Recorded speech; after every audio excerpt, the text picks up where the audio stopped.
Welcome and hi. Thank you for joining us. We are live from Facebook, Twitter, and YouTube. If you have any questions, please feel free to put it in the chat and I will post them as we go along and allow my guests to answer the questions, or if you have questions for me too. Well, first, before we get started, I wanted to share a video, a We Day video that my guest was on, and I'll let it speak for itself. So here's the video.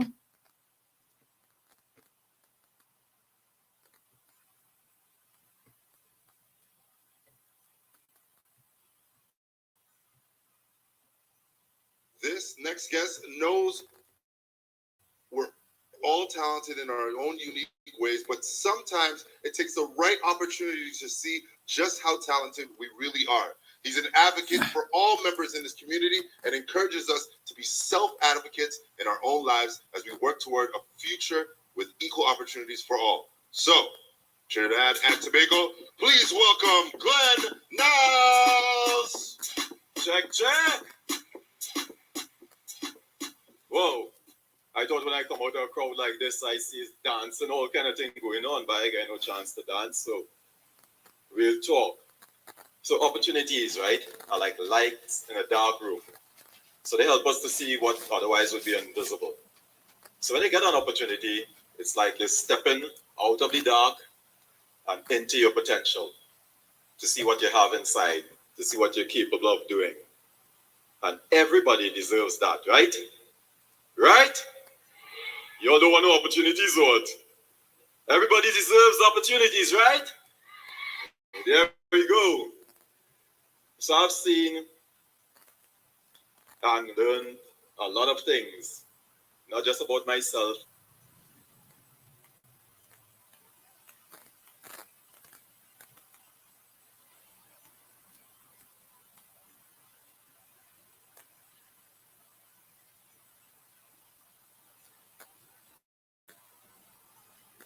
And about others. You know, when my wife and I were blessed with being parents, an opportunity that we thought we'd never have. But now, I look at my son, he's an adult, and he is discovering what the world has to offer as an adult. He wants to do everything. He works, he loves dancing, gaming, martial arts.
So you're all at the angel.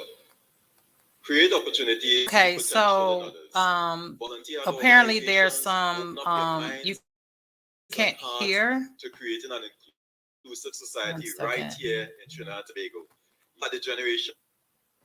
I'm so sorry about that, guys. Some technical issues. Apparently you can't hear the video. So what I'll do is post the video in the discussion. In the description, so you can see the video directly from YouTube. Let's see. Hey, Glenn, how are you? I think you're muted. Yeah, just check it out. Hi.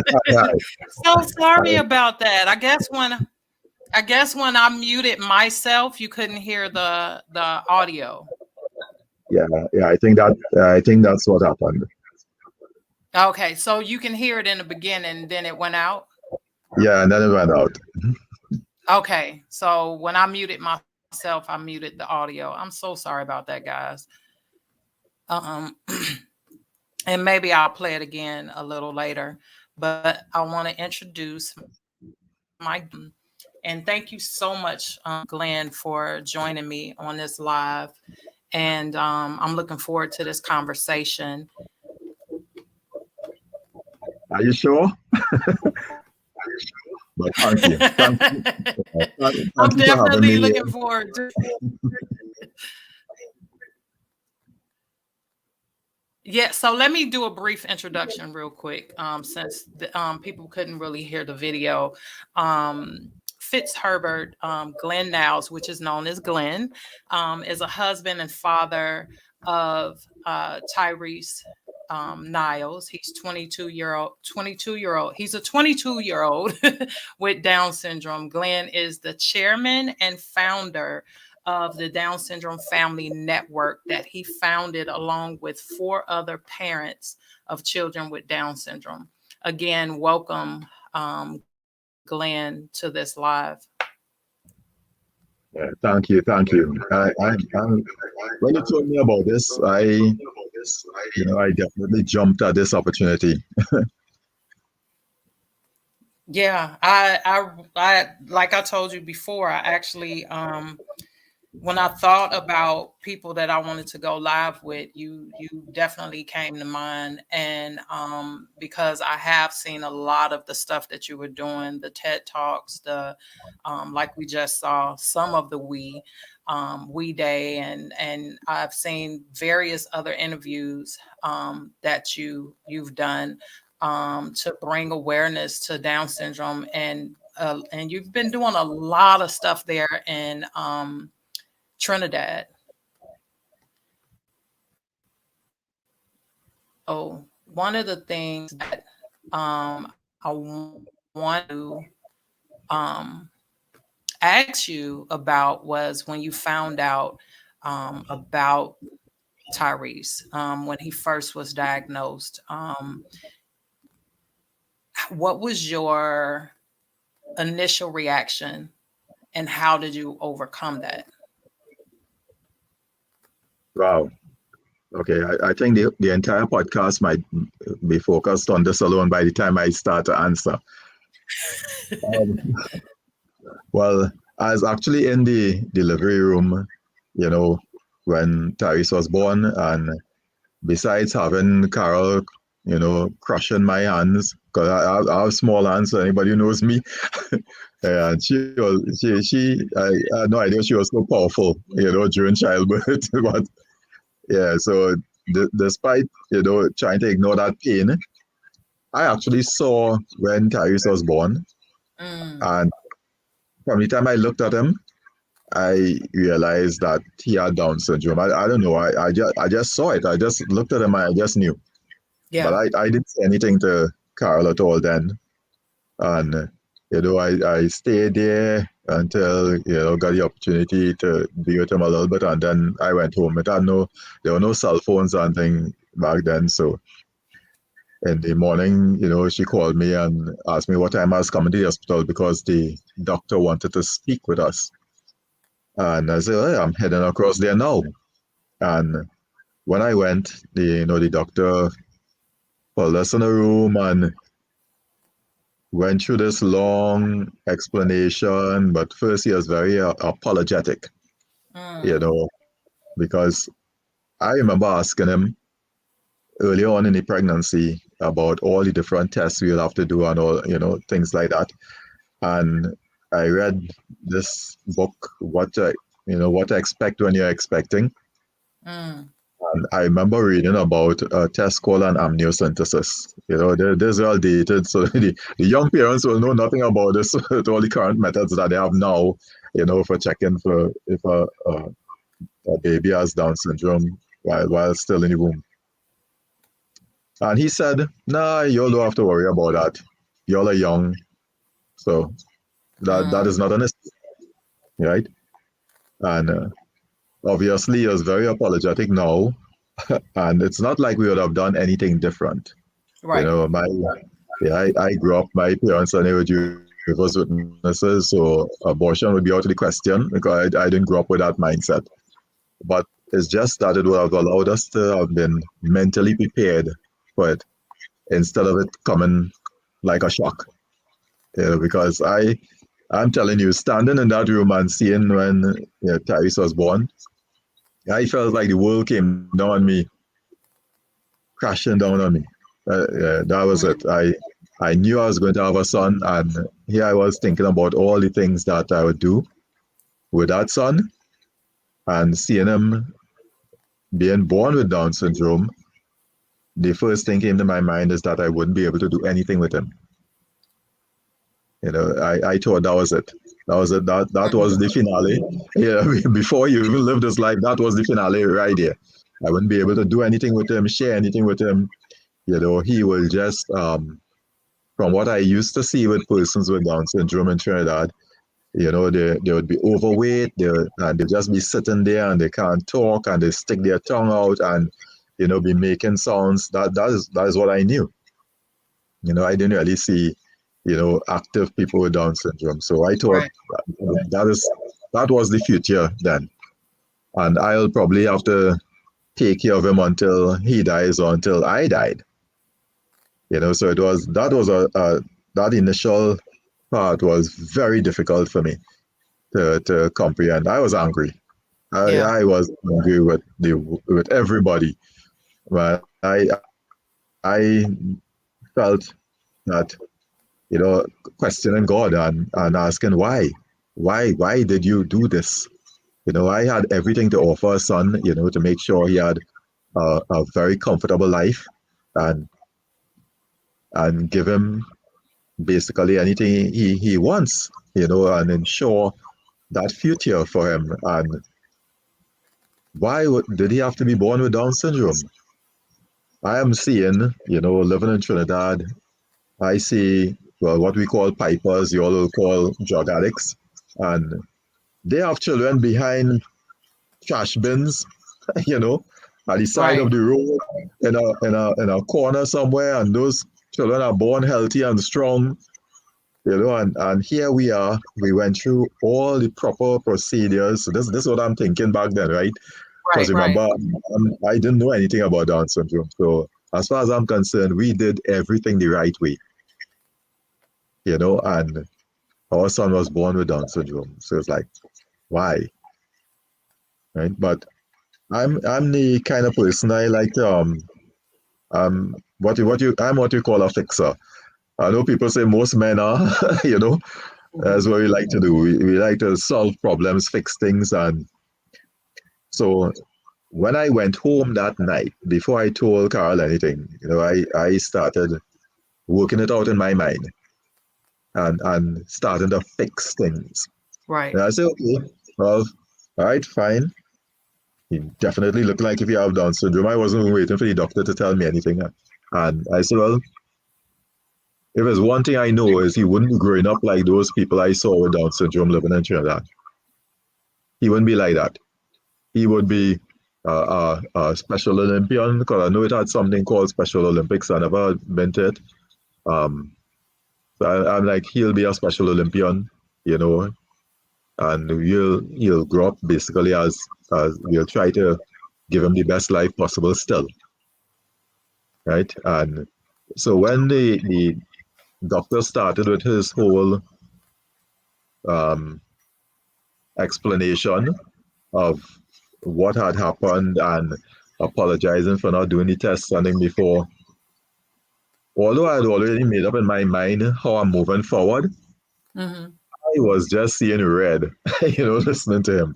Everything was just red because I was just so angry. I really didn't want to hear anything he had to say at that point in time. I just wanted to just take my wife and my son and go home Yeah. and just get away from there. I didn't want to see him. If I didn't see him again for the rest of my life, it wouldn't have been long enough. you know, Yeah. that was my mindset.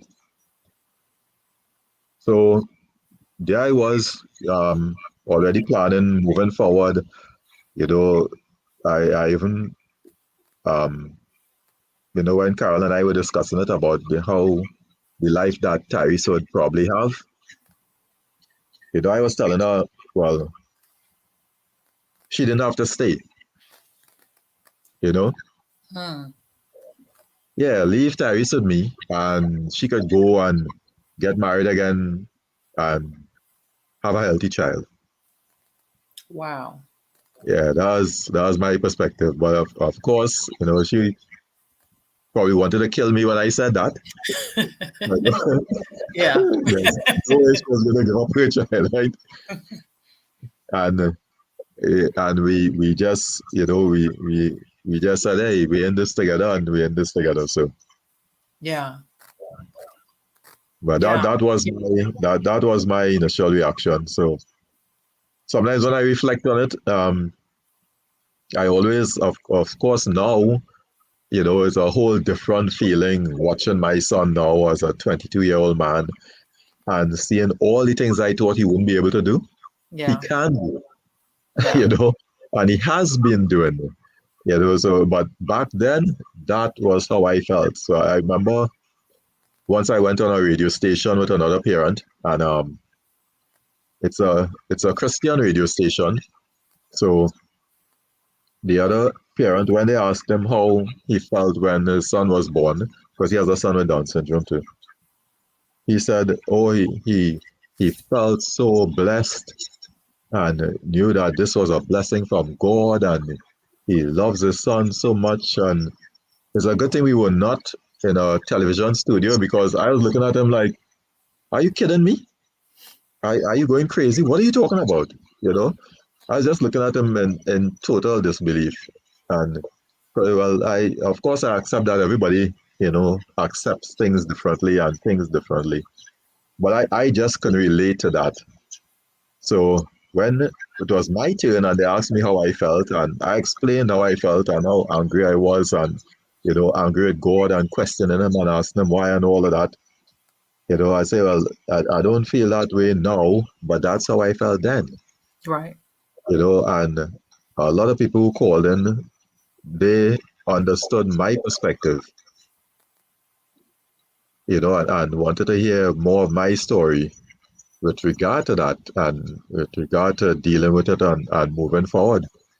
Because it was a very steep learning curve, is what I'll say. Very, very steep. But that was my initial reaction.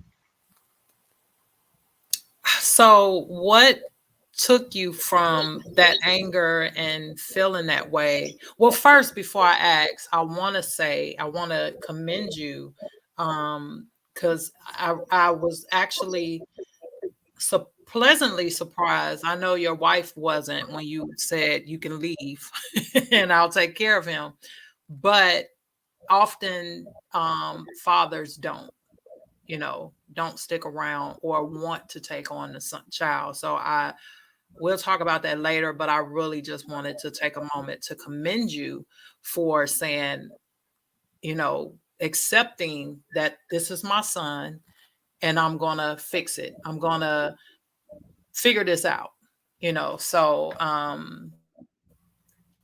but my question is, after you went through that feeling angry, and I was angry too. I was angry for other reasons. I was mad at the world for not accepting Zion and not accepting that he's different. But how did you get from that to now accepting that this is Tyrese is my son, and this is and getting to the point where you have a nonprofit and you're speaking and all that? How did you get from that anger and being mad at God to now to who you are now and how you see Tyrese now? Right. Well, as I mentioned before, I'm a change agent. I believe that complaining makes no sense. We just have to try to see what we could do to find solutions. And I started looking for solutions, and looking everywhere.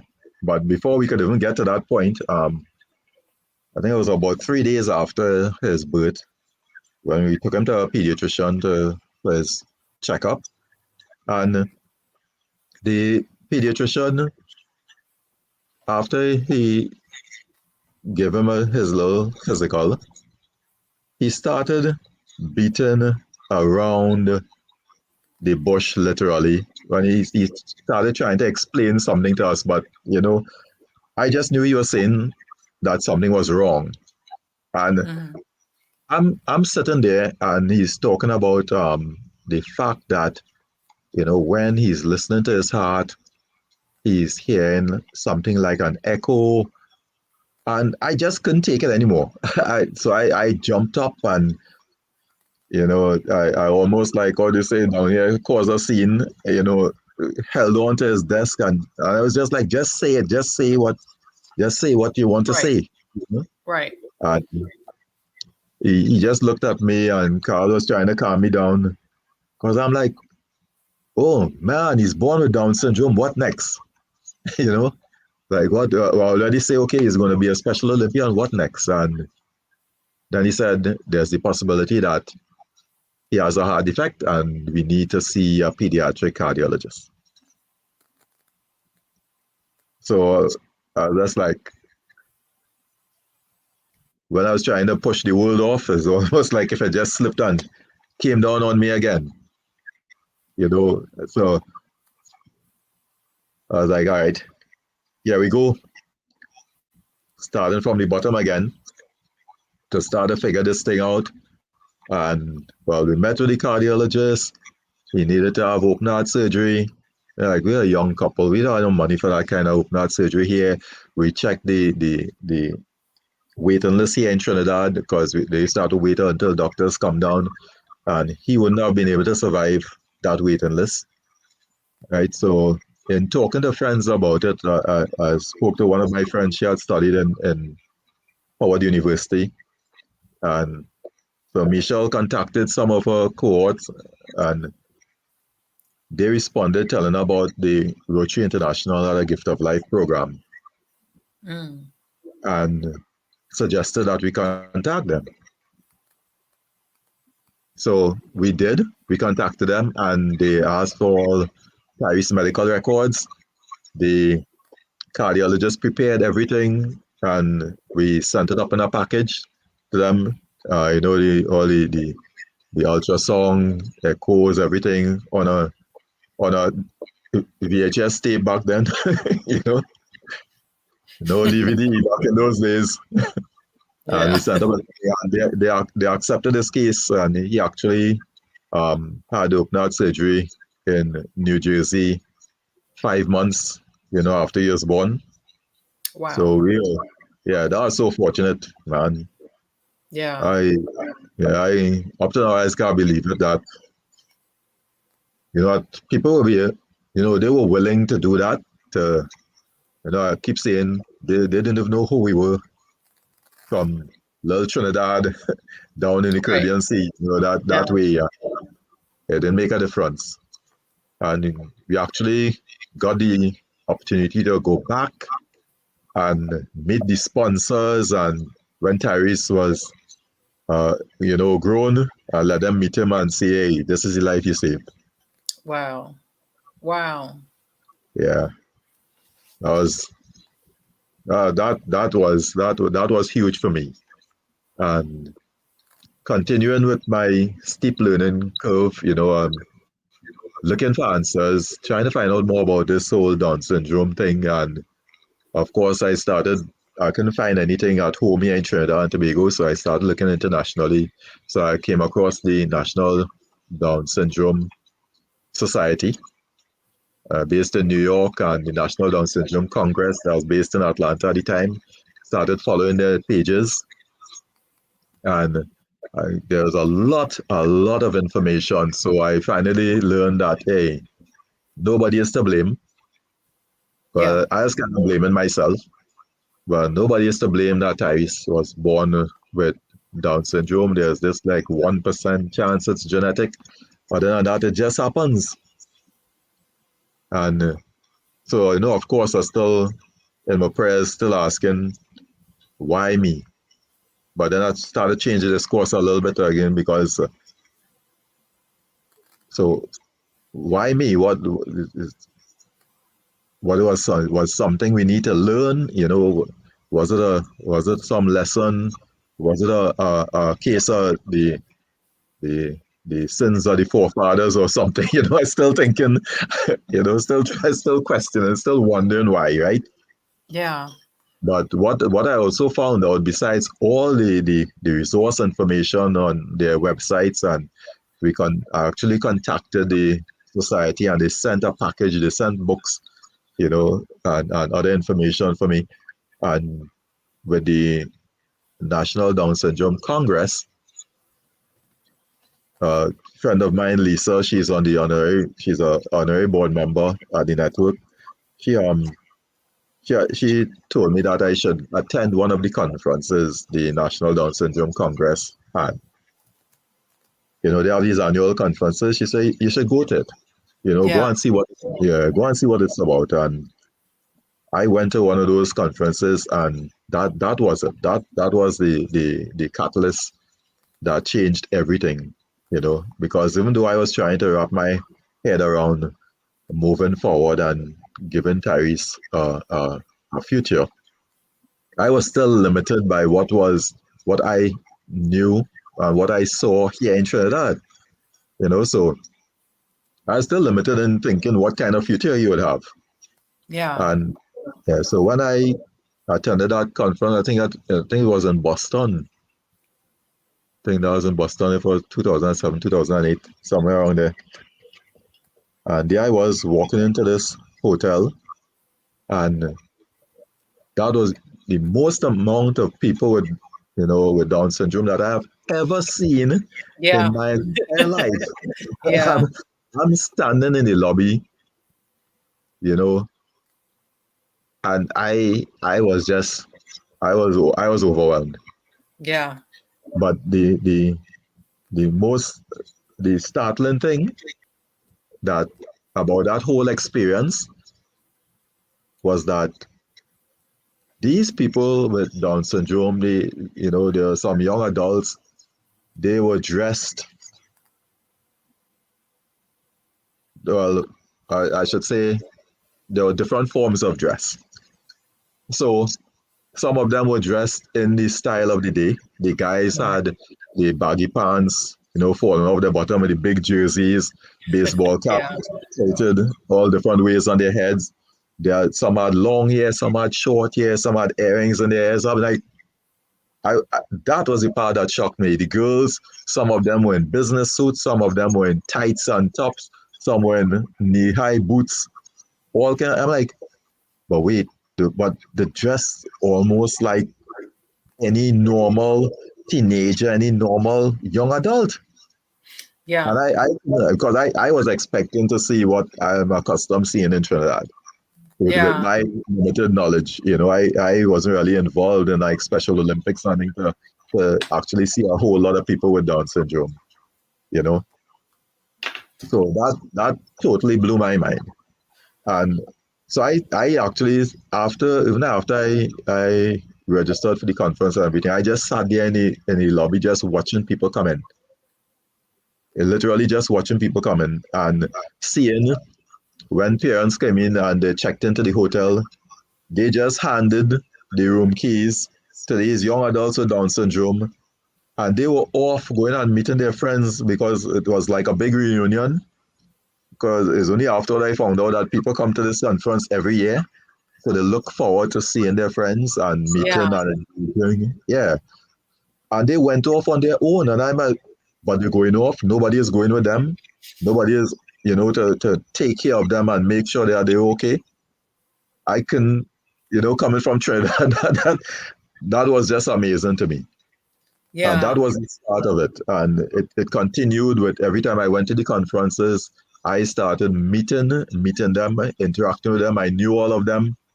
That time I had locks, and they would tease me because they thought I was some football player, some football player in the States who had locks.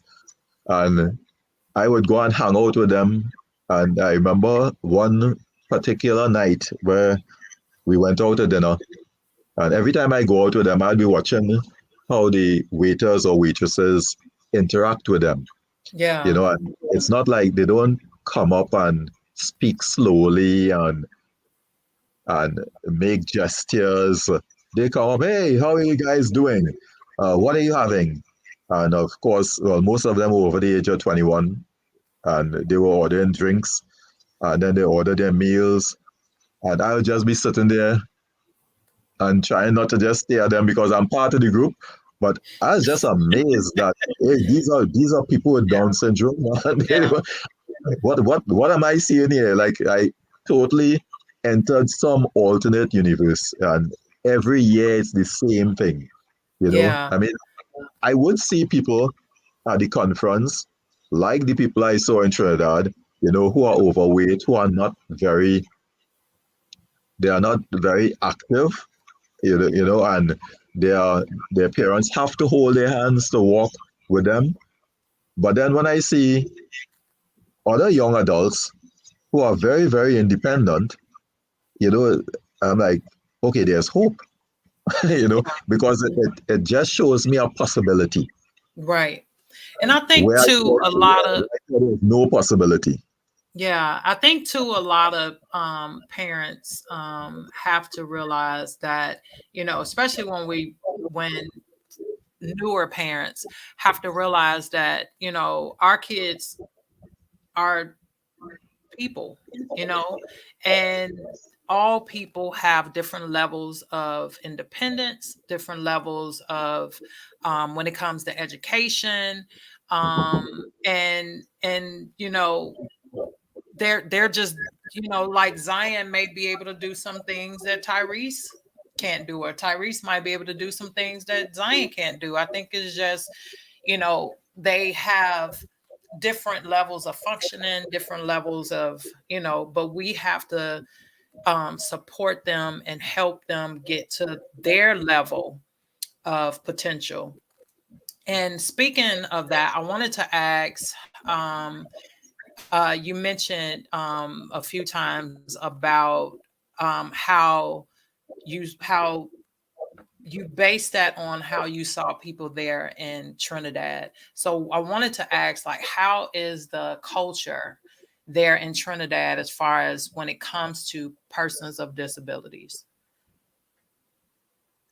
Right. Well, it has changed a lot since Tyrese was born, and a lot of it has been because of the work we are doing with the Down Syndrome Family Network and partnering with other organizations, and encouraging everyone to become more vocal in advocacy for the rights of persons with disabilities, because that was the major issue. Trinidad was still firmly entrenched and still is in firmly entrenched in that charity-based model of dealing with persons with disabilities as opposed to the social based model.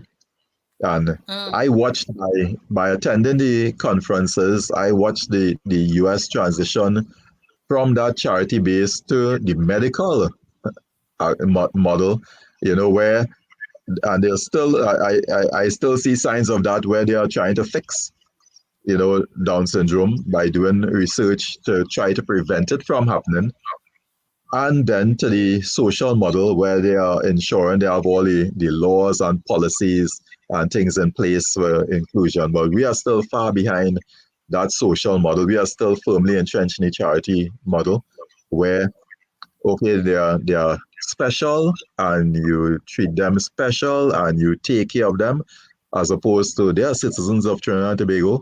They have human rights just like everyone else, Right. and they have the right to be educated and the right to have a job and everything. And as you mentioned about potential, we have a catchphrase we use that opportunities reveal potential. And you will never know what someone can do unless you give them an opportunity to do it. If Exactly. Michael Jordan's mother told him, stop bouncing that damn basketball and go and pick up a book, I don't want to see you with that basketball again, Yeah. where would he have been? Yeah. Or He you wouldn't say, be you say, playing. yeah, or Usain Bolt's mother, to stop running up and down. You'll fall Yeah. down, you'll hurt yourself. Go and read instead. Because all of us, as you said, all of us have gifts. But you will Yeah. never know what your gift is unless you get the opportunity to use it. And that is what I always say our responsibility as parents is to give our children as many opportunities as we can. And I tell this to my friends to everybody who have, who has children, not only children with disabilities. Give your children every opportunity because there are some parents who they're into football, so they'll only put their children into football. They would never know Yeah. if their child could play cricket, Yeah. or basketball or any other sport. They would Yeah. never know because it's almost like if they want them to do what they want to do, instead Yeah. of giving them an opportunity to do everything and then see what they are most proficient in. Because I was just talking to a guy the other day, and he used to play football when he was younger, and then he got injured and he started cycling. So he found out that hey, he's really a whole lot better at cycling than he was at football. So it's the same way with us as parents trying to give our children as many opportunities as possible instead of just taking care of them. Yeah. We do that very well here. Yeah. It's almost I had a phrase for a long time when the network first started, is that we love them to dependency because we Mm. love them so much we do everything for them. Yeah. And Yeah. instead of trying to empower them and let them learn to do things for themselves. Yeah. I think for some parents it might be fear as well. That like with Zion, we try to keep him busy. He plays Special Olympics. He played soccer, basketball, and he's played baseball for another league. Um, but also, we put him in swimming and karate and all these different things. And each and every time he has shocked us. We knew he was interested in those things, but he really excelled. And I think it's because, they look for us to believe in them too. Um, and when they see that we believe in them and we push them and encourage them to do things, we really see them blossom. We really see them. And if he didn't do good in soccer, then we would have tried something else. Just as it's about exposing them and giving them the opportunity. And Zion has been in a lot of talent shows because he's really into dancing and stuff. So I've seen him really transform um as he get into these sports, and it helps with confidence and all those things. I wanted to ask, like I mentioned earlier, I'm really in the father you are. Not only did you um take on the what, as they say, grab the bull by his horns, and read books and all those things. The fact that you know being an advocate in the advocacy world or networking with other parents, you see more mothers than we do fathers. And I wanted to talk for a moment about the absence of why do you feel there's a big absence of fathers in the disabled community?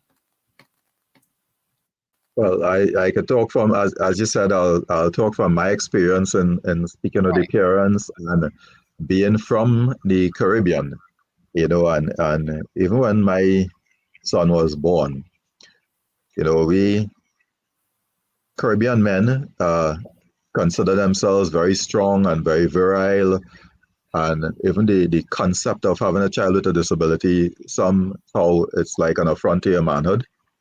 And in some instances, and some people just can't deal with it. It's almost like if you had a fault, you weren't the strong man that you're supposed to be, and then it's societal. So everybody wonders what people will think, and there's this whole stigma, attached to having a child with a disability. And well, this was before. It has changed a lot now, as I said, with more awareness, and us trying to teach people about, well, what is causing the disabilities. Because back then they will think that you did something wrong. Either you were on drugs or you did something and the child came out, with Down syndrome or autism or cerebral palsy. It was your fault, right?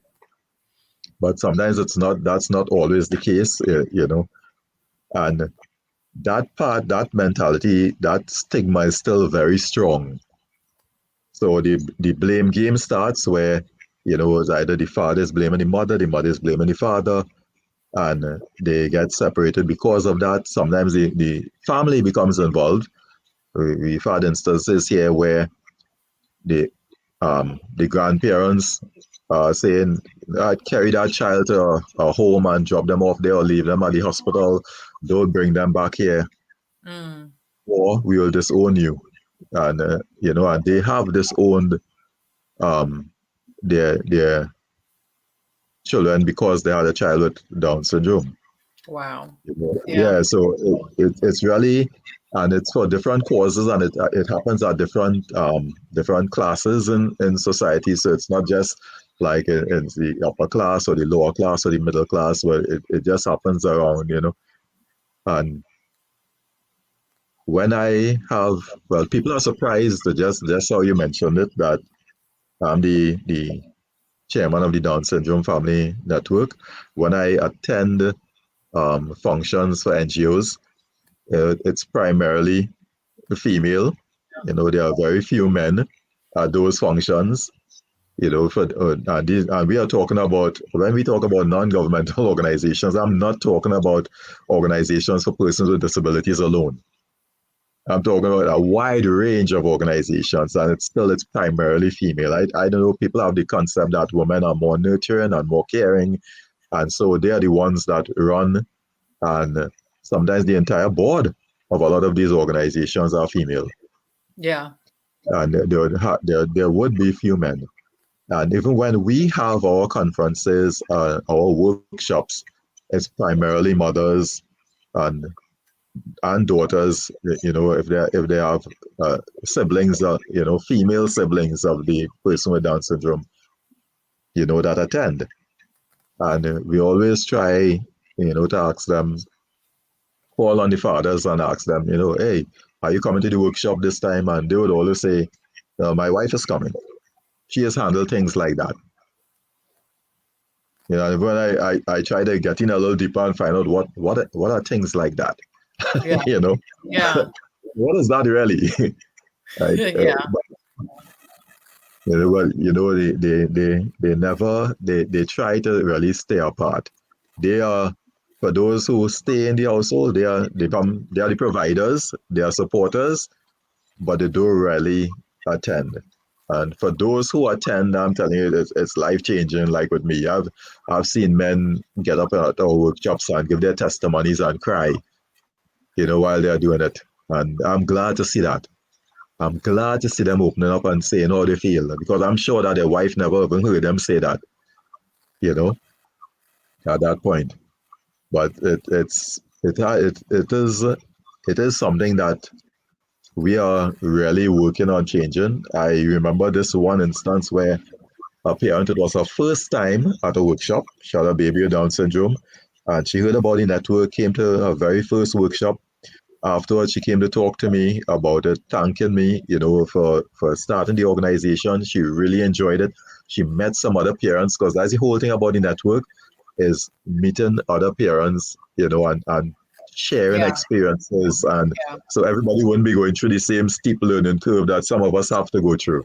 It's easier having other people who were there before and share their stories with you. So she was telling me all about this, and I said, well, I'm sorry your husband couldn't make it. And she said, well, he's here. So I'm like, but he's not in here. Where is he? She said he's in the car. And I still can I still can understand. I'm like, what do you mean he's in the car? So he actually dropped them to the workshop and stayed in the car. So I asked her, I said, what kind of car is he driving? you know, and That's a she long told me, time to be in a car. Yeah. yeah, and I went outside and and knock on the glass and introduced myself and started talking to him. Well, he sat in the car a little bit, and he came outside and we started talking, and it just so happened that we were both well, as a former member of the defense force here in Trinidad, so I found out that he was a current member of defense force. So I shifted the conversation a little bit, to that, work in the forces and thing, and finally we continued talking, and I said, well, hey, come inside, because after the workshops we have a networking tea, where we have refreshments and everybody could get to talk and meet each other, speak to the presenters, things, ask them any further questions, things like that. And he came in, and he has been attending the workshops and the conferences since, and been a very Wow. active member of the network. So Wow. That's really awesome. That's really awesome. yeah. I have to And I, mention this experience coming to one of the conferences, and I was always thinking about that with regard to what you just asked. I saw this session by dads appreciating Down syndrome, and yeah. this was when it was now starting. This was the inaugural session, and I went in, and they had the chairs placed against the wall around the room. It wasn't in theater style like all the other workshops at the conference, and people were coming in and sitting down around these chairs around the room. And everybody came in and sat down, and nothing was happening. So you're waiting, look at the time, people who on their phones, people who knew each other were talking quietly. Well, I'm sitting there, I don't know anybody. And at that time, I'm not going to use up my roaming data, at that point in time. So I'm sitting down there, and I'm like, we're going on here 5 minutes, 10 minutes, and nothing. And then this guy just started to talk. And he started to talk about his daughter and when she was born and how he felt. And men were just, listening. And then you would see other men shaking their heads, and things like that. And then another guy started to talk. And then another guy started to talk. And I can tell you, we went almost half an hour to 45 minutes over the scheduled end time. Men were talking, everybody was sharing their stories, men were crying, and I was just like, wow. I told my story about Tyrese, and everybody is telling their story. And then, well, during that time, the person who started, he introduced himself and introduced what dads was supposed to be about. And it's just taking it to a different level where, as you mentioned, some of the men mightn't feel comfortable coming to the workshop and sitting in the workshops and expressing themselves in front of their wives, in front of the other women. So what they did is they would get together and they would go to a baseball game, or they'll go to a football game, or they'll go to a pub or a bar, and Yeah. do that male bonding thing. Yeah. It's Literally. needed. It's really needed. And I'm aware of dads. They are a very awesome organization. My husband is a member of they have online groups and stuff too. But yeah, that camaraderie for fathers is definitely necessary. Even with mothers, I found it very, very inspiring and refreshing to be around other mothers and other parents, period. Like at events and stuff like that. I've been to the convention as well. I went to the one here in Atlanta, and I went to the one this year that's virtual. Well, I spoke at the one virtually this year, but being around other parents that understand what you've been through and understand your journey, and you don't feel like you have to explain. Um, you don't feel like you have to explain when the kids are playing, or there's like a understanding amongst us. So I really, really love being around other parents. Now, I want to ask you about the family, the Down syndrome family network there in Trinidad, and what is your core mission? What led you to launch it, and what is your core mission for for your nonprofit? Okay, well, what led me to launch it is my experience, coming and meeting and interacting with persons with Down syndrome who are products of an inclusive environment in the US. They went to the same schools. They were actually included in the classes. Some of them did a revised curriculum. But I saw the benefits of that, because persons with Down syndrome learn visually. And here in Trinidad, where we basically relegate them to a lot of these special schools. So when you put people with disability, all people with disability in one space, the children with Down syndrome, they'll learn what they see.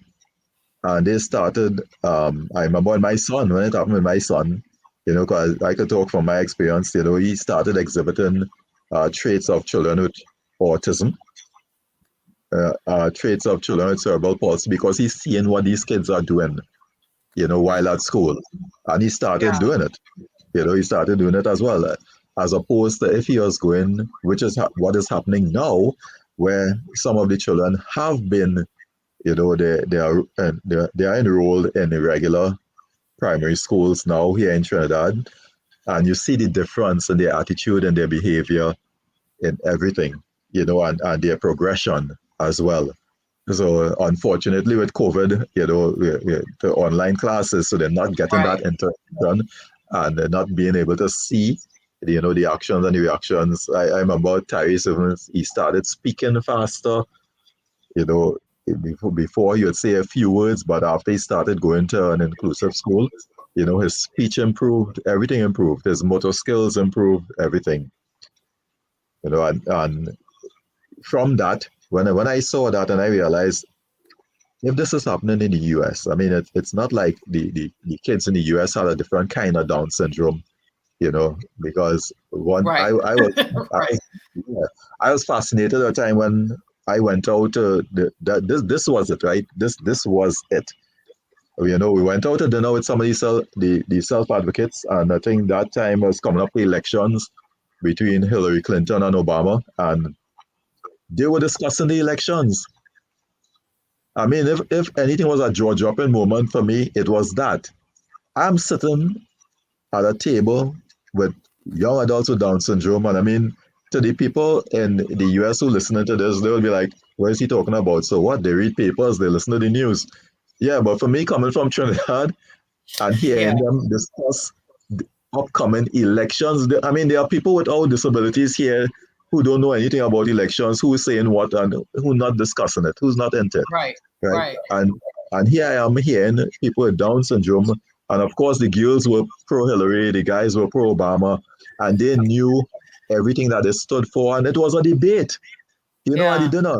And so from that, I was like, oh, no, no, no, no. We could have this here. We could have that here in Trinidad. So even though we started the network, we started to push more for inclusion.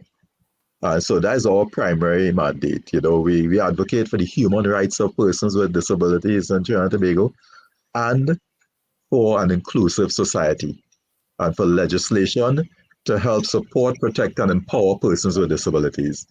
Because without that, we'll still be in the same position next 50 years with them still taking care of them, very good care, and them not being able to develop that potential that we are seeing happening as not just in the US, in all other parts of the world, where inclusion is practiced. Yeah.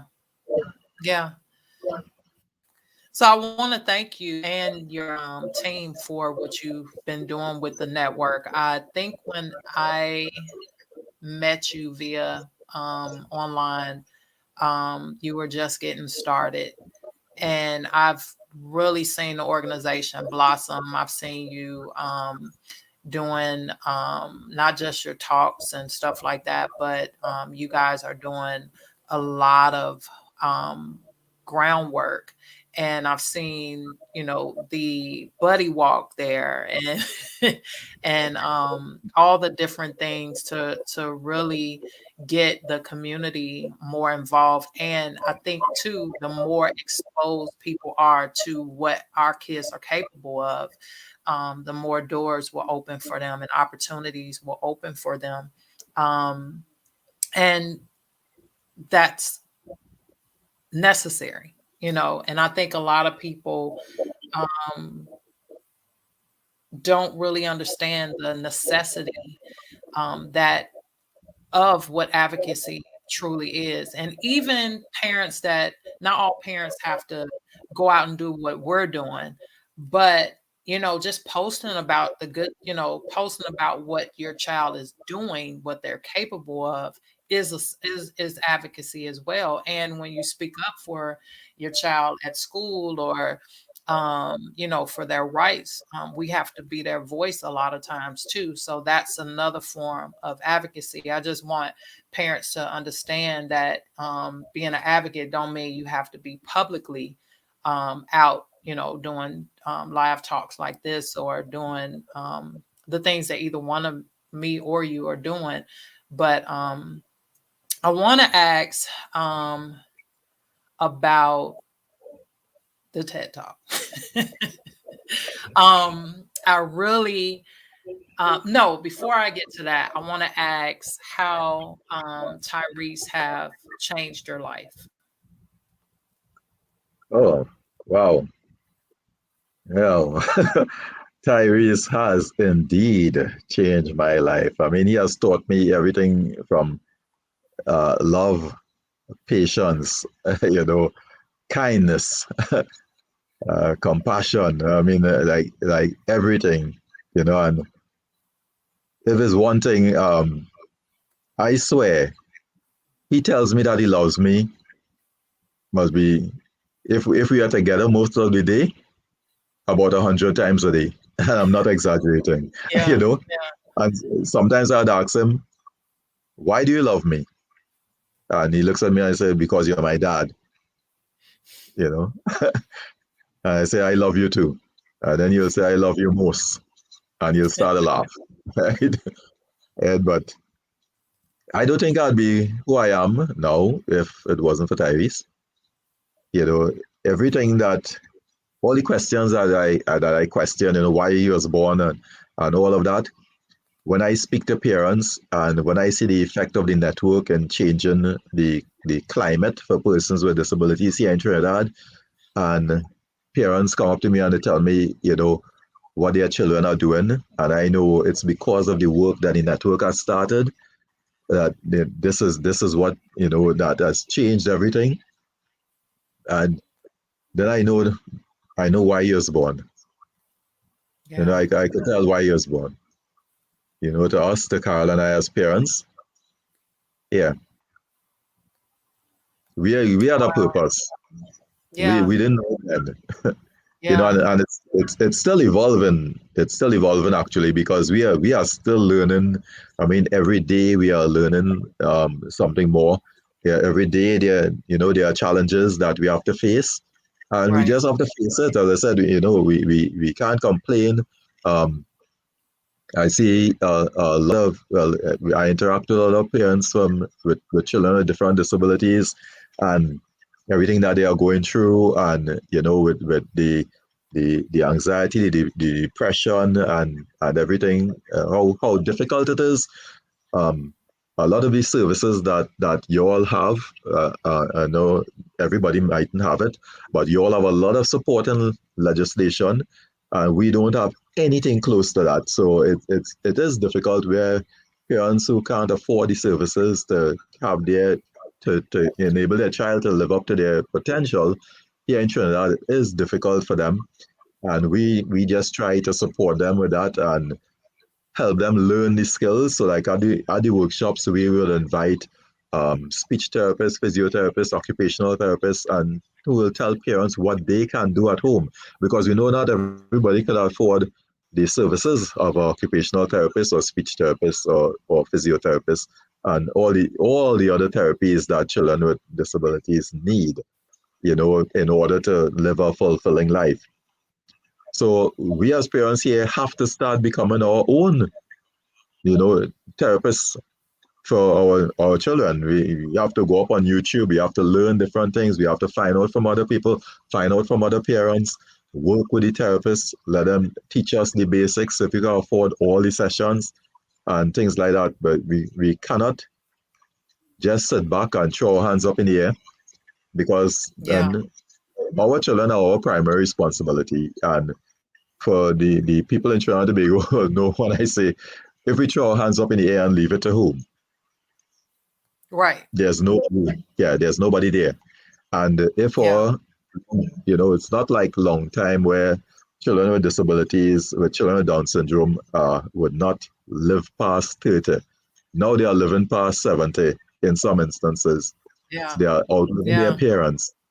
And if they didn't have the opportunity to grow to that potential where they are at least independent at some point, at some stage, after their parents die, they are a burden to siblings or to other members of the family. And those are the things that we are trying to avoid because we are seeing it happening now. Parents are dying, and siblings who have not been involved in the life of that other brother or sister with a disability because the parents took it upon themselves like, okay, this is our issue, and they did most of the you know like this hands-on approach to their child with a disability, and Yeah. the other siblings were not heavily involved in it. But after when the parents are gone, they have to be very involved, and their family has to be very involved, and it does put a strain as well on their relationship, as well, because sometimes their spouse didn't sign on for this part of the equation, so Yeah. there are issues to consider. And so now a lot of a lot of people here are calling for homes, you know, like how in the US there are some.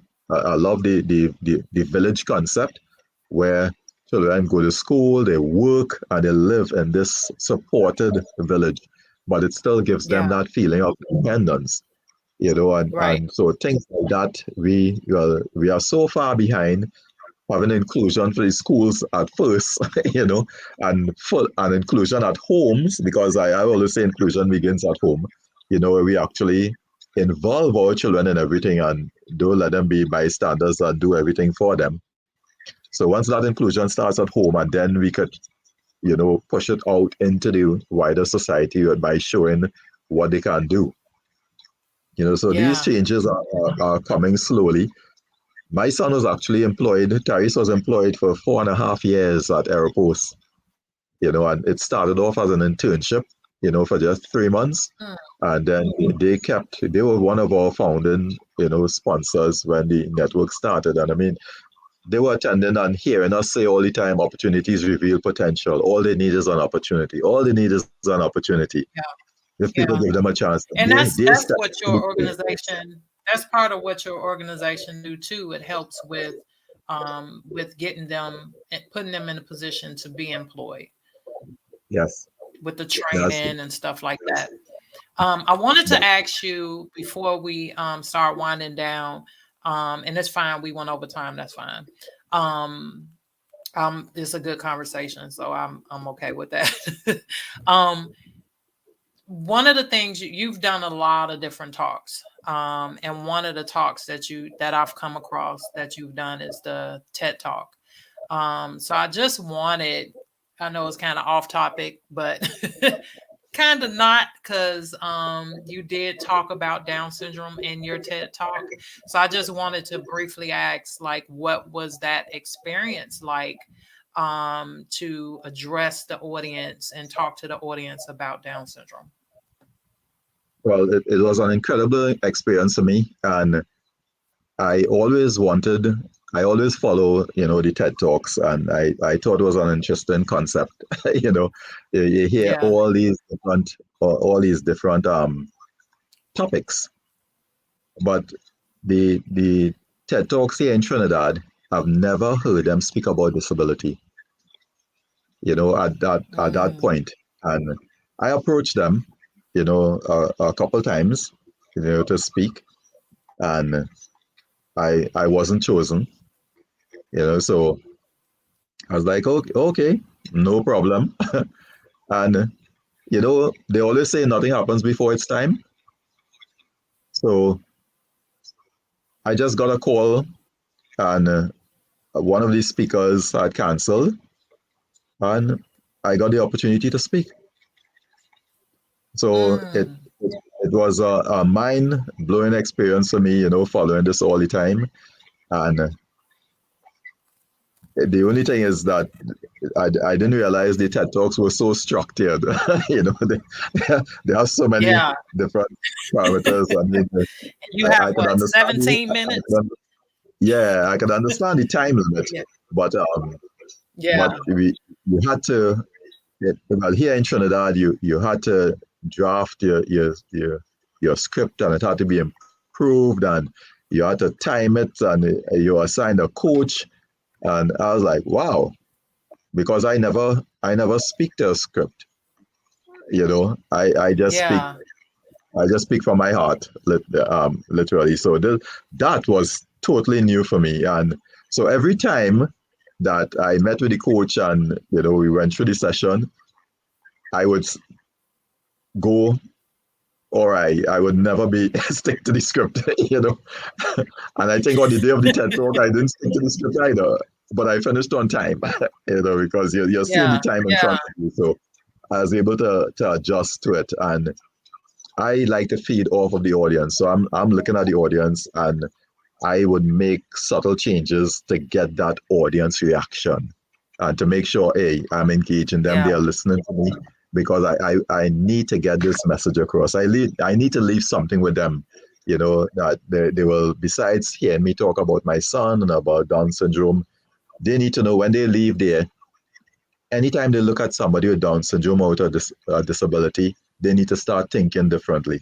If they are business people and they are constructing their new headquarters, their new store, their new restaurant, they need to think about the size of the doors for the bathroom so that a wheelchair should be able to go in.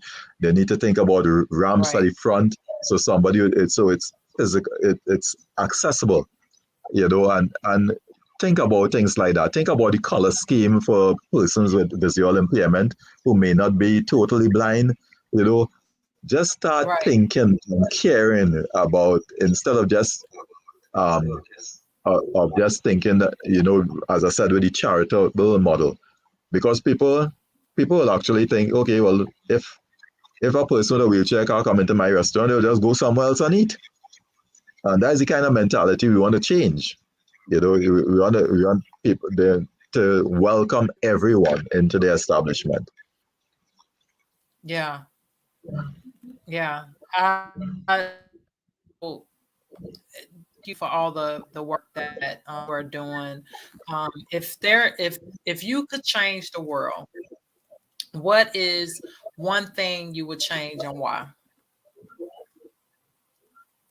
Well, that's what I've been trying to do, change the world. And I realize that it cannot work unless we change ourselves.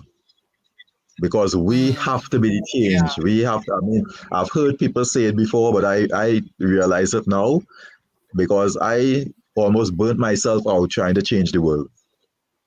And I didn't start Yeah. changing myself first. And by working on me, I'm starting to see the changes that I wanted to see in the world because my perspective of the world is starting to change. And Right. that is the biggest revelation to me. So I I want to send that message out. I want us to stop complaining about this other person is not doing this person is not doing this. What are you doing? As you mentioned Right. before about what are you doing as a parent, to ensure the best future for your child instead of complaining about the schools. The schools are not inclusive. I cannot afford therapy. I cannot afford this. My job not giving me time off to get home early to see about my child. What are the other solutions you could come up with? Possibly changing your job, possibly starting your own business, and just keep that mindset where, hey, it's all about me. So instead of stressing about it, just start with me. The man, as I always remember Michael Jackson's song, "The Man in the Mirror." Yeah. Yeah. So that's what I do. I look in the mirror. I look in the mirror, and I always start Yeah. there. Yeah. And I totally agree with that. I think that the change does start with us, and it starts at home, even for our children. Yes, Being accepted and all the things that we want to see for them. We have to be that for them. We have to be, we want the world to be good to them, but we're in denial, or we're battling with accepting them, but we want the world to accept them. So we have to, exactly. like you said, we have to be I can't think of his name right now. But there's a famous quote that says, "Be the change that you want to see." And it just came to me, and it went right back out. But yeah, we have to be that change, and we have to in our kids' lives, and they're worth it. They're so worth the effort that we put in to loving them, and that's the key, is truly loving on them, and not just loving on them, but being active, like you said earlier, being proactive and getting them, out and involved, and doing, and really exposing them to things that shows push them to their fullest potential. um so I again, I commend you for everything that you're doing, everything that your network is doing. And I commend the parents that you've partnered with on this organization, and all that you're doing. I commend all the fathers. My husband and you, and a lot of fathers that's out here that are being that for their kids, being the change that they want to see, and love, and just being fathers, just being, loving on their Exactly. kids. And so I look forward to the day where I don't have to commend you for or don't have to commend fathers for being fathers, Agree. because it's All normal. right. um so how can people support the Down Syndrome Family Network? All right. Well, they can contact us through our Facebook page, Down Syndrome Family Network, We have our YouTube channel as well, Down Syndrome Family Network. Go check it out. Look at the videos. You know, we are trying to post some of the presentations from our past conferences. There are some of them up. Very interesting discussion. And please share it. You know, please share it. That's the main thing. As you said, you don't have to be an out there advocate, but you can share and you can encourage others to share. You know, your friends, and let's continue this awareness drive. We know everything wouldn't change just with awareness alone, and we realize that by seeing the change in some of the other developing countries where legislation is at the forefront, and that is our drive here to have legislation, you know, to support, empower, and protect, you know, persons with disabilities, Down syndrome, and other disabilities, because we can't separate it. You know, I always say that, as I said, we have a lot of NGOs, a lot of different organizations, you know, representing persons who are visually impaired, deaf and hearing impaired, cerebral palsy, autism, but everybody has to work together because, you know, these are children with a disability, you know, and it's not, there's not going to be a legislation or a policy for persons with visual impairment only, or Down syndrome only, or to autism only. You know, it will be legislation for persons with disabilities to support, empower, and protect them, you know, because they need it. Yeah. So before we go, and so again, could you share how they can get in touch with you? Yes, through the Down Syndrome Family Network Facebook page. I'm also on Facebook, Glenn DSFN, through our YouTube channel, and they can contact us there. We have the email dsfamilynetwork@gmail.com, dsfamilynetwork@gmail.com. And anybody willing to come on, volunteer with us, Thank you. assist us in any way, we are welcome to it, because I said, you know, we change the world one mind at a time. Before we go, I am going to play the video again. And I want to, so guys, stick around for tuning in. Thank you for chiming in. And I've been sharing the comments as we go.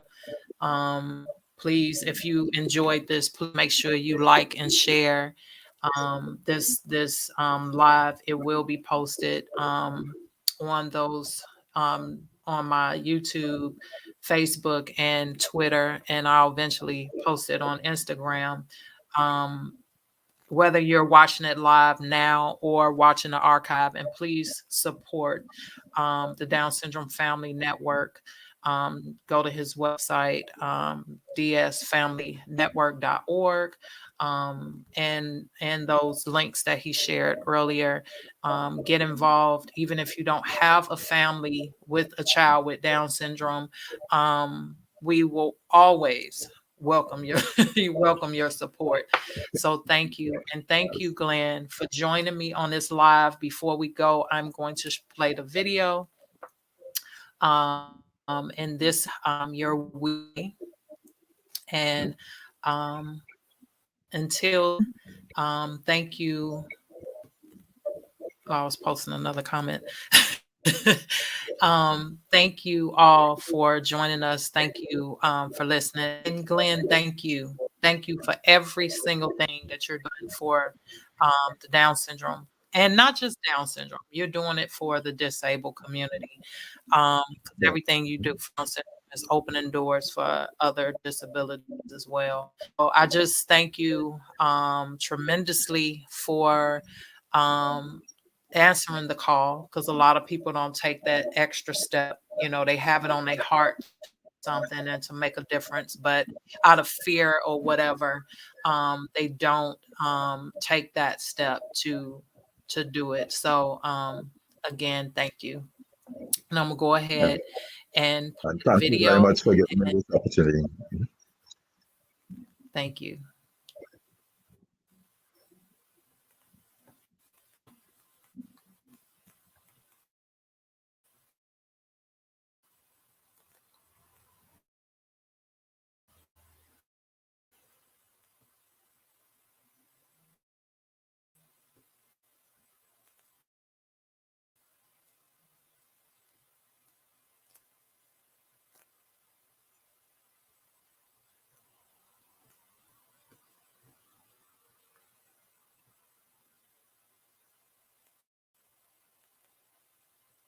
This next guest knows we're all talented in our own unique ways, but sometimes it takes the right opportunity to see just how talented we really are. He's an advocate for all members in this community and encourages us to be self-advocates in our own lives as we work toward a future with equal opportunities for all. So, Trinidad and Tobago, please welcome Glen Niles. Check, check. Whoa. I thought when I come out of a crowd like this, I see dance and all kind of thing going on. But I get no chance to dance, so we'll talk. Opportunities are like lights in a dark room. So they help.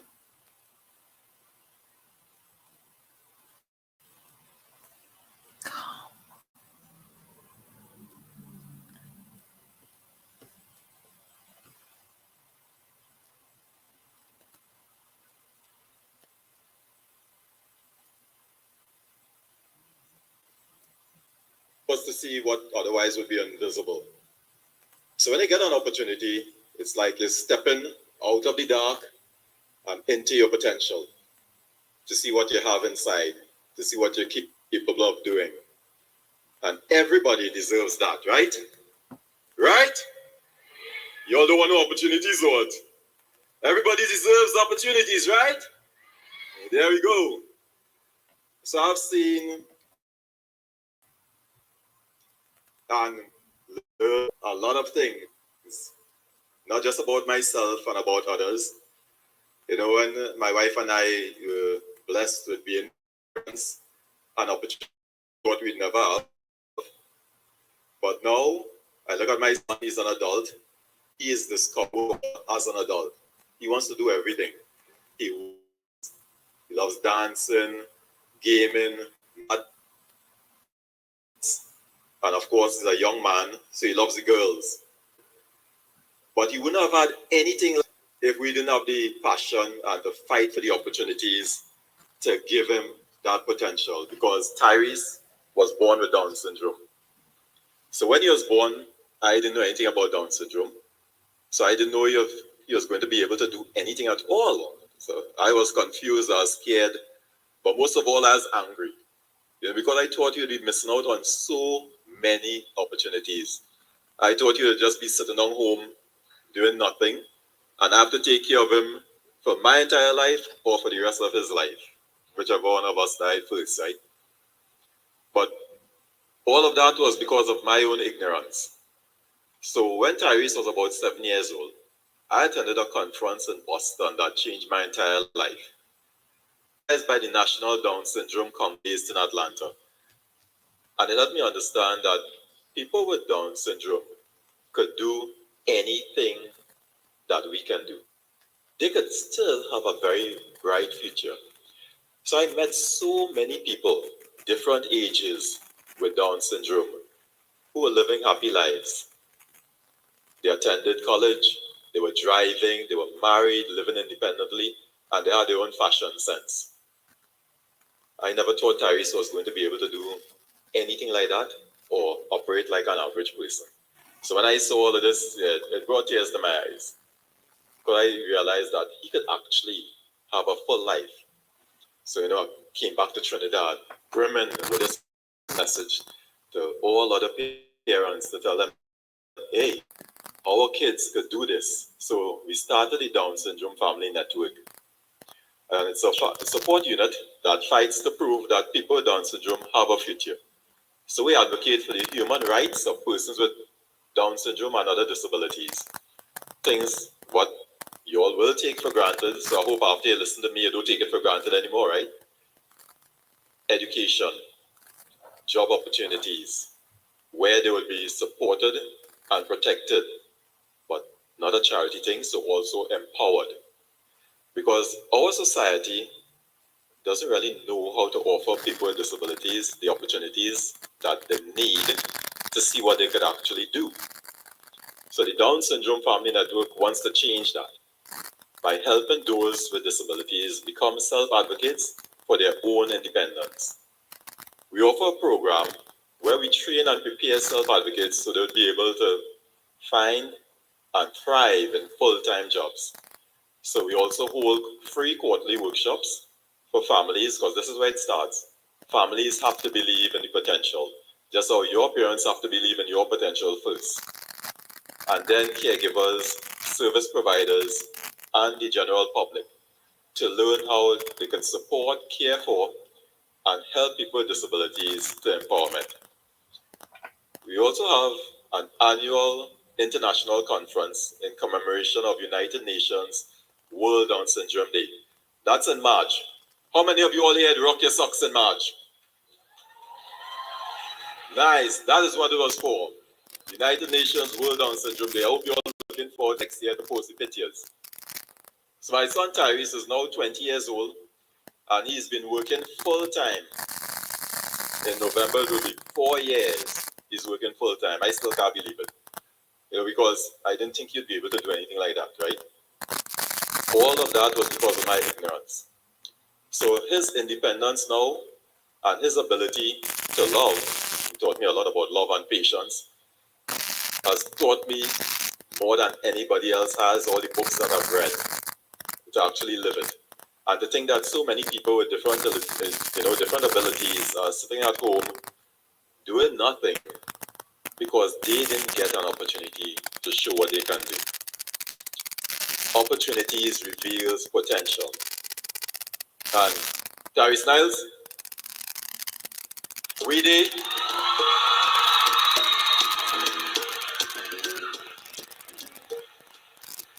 So Tyrese is just one example.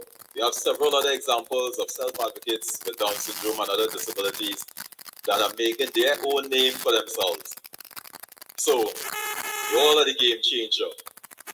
Create opportunities so that you can see the potential in others. Volunteer at organizations, open up your minds and hearts to creating an inclusive society right here in Trinidad and Tobago.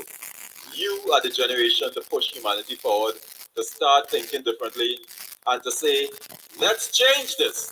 What do you say? Say what? Say what? Love you all. Thank you, Wide.